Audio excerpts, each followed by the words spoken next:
Good morning, student. Today we are going to start the chapter number 8, A Game of Chance.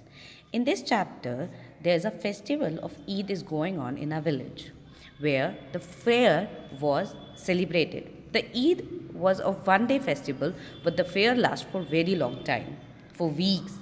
You can buy so many things from the fair, a little pin to a big buffalo, groceries, stationery, fruits, vegetables, spices, and so much.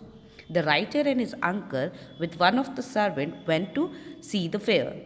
In the fair, uncle did not want to buy anything because he knows what is in the fair. But the writer was so young and so excited to went to the fair. So he took Bhaiya, the servant, and to see things in the fair. He went shop to shop and saw so many things, the pencils, the pen, the groceries, the antique items, and so much. But he was very much excited to see the pool game, where one of the boy paid 25 paisa and found out 5 discs and then throw them, and he won a special prize, same as one of our uncle. Then he thought that I should also check and try my luck.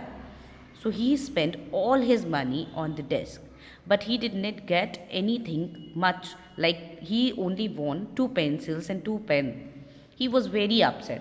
He thought that it is his luck that didn't work out.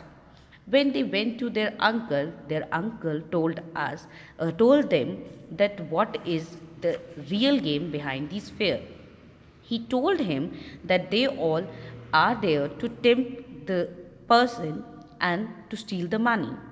So, next time when you went to the fair, keep in mind that everything was there not to buy. Some things are to see and enjoy.